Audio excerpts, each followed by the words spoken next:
Hi, my name is Dean Norton. I'm the Director of Horticulture here at George Washington's Mount Vernon. I'm standing on the Bowling Green, and directly behind me is the mansion itself.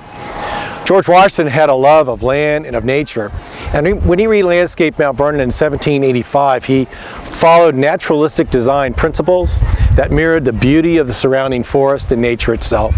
Washington was proud of his landscape, and he hoped others would enjoy strolling his gardens and grounds.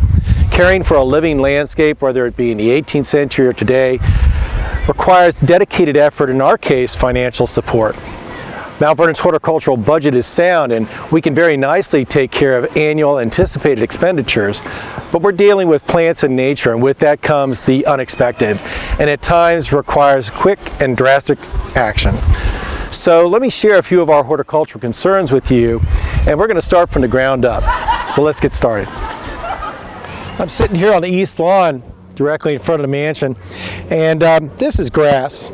Lush, green, thick. Man, you can't get any better than this. But that's not what this lawn usually looks like. More often than not, there's a lot of dead grass and bare earth.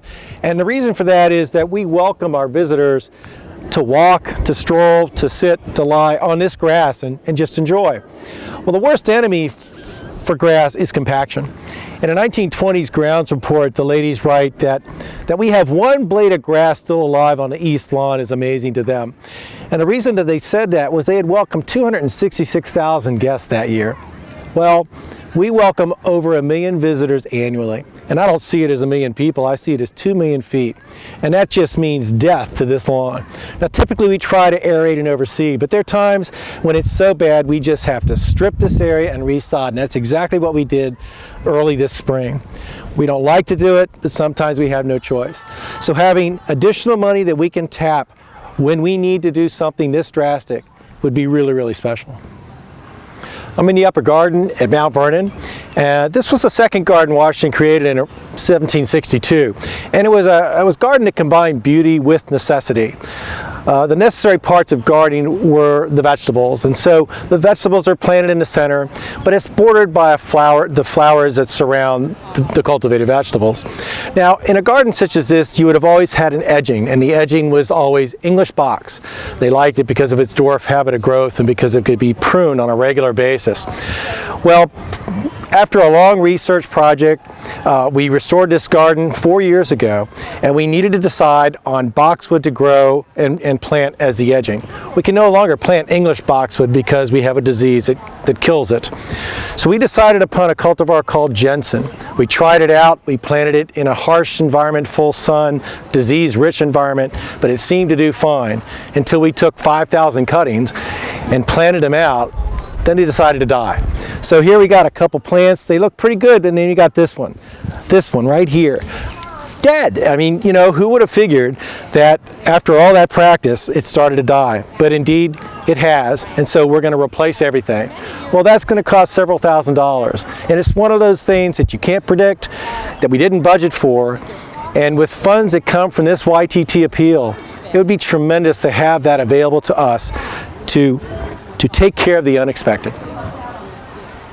So I'm standing next to a huge tulip poplar. It stands about 145 feet tall and has a trunk circumference of almost 15.5 feet.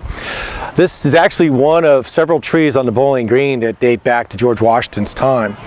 And Mount Vernon has always been really concerned about their trees and has taken a great deal of time and effort and expense to care for them. And one thing that was probably the best thing that they did for these trees many years ago was to attach lightning rods to the trees. And that's this little copper cable that runs up the side of this tree here. It doesn't look like much, but if lightning strikes anywhere near this tree, that energy will be taken down that rod and out into the ground, and will protect the tree from certain death. Well, we've always only protected the tallest trees, thinking they were the ones that were most in danger. But a year and a half ago, an original white oak that was a little lower in the landscape was not protected by lightning rods. It took a direct lightning strike and was killed. Lesson learned on our part. You know, in Anne Pamela Cunningham's farewell address, she wrote, "Let one spot in this grand country of ours be remained from change, and upon you rest that duty." And that's been our mission ever since, to preserve, protect, and restore the home of George Washington. Your donation to Preserving a Living Landscape will guarantee that when money is needed to accomplish an unexpected horticultural activity, whether it be associated with turf, boxwood, trees, or specialized equipment, we can act immediately and not wait for budgetary approval. Thank you very much for listening, and thank you very much for your support.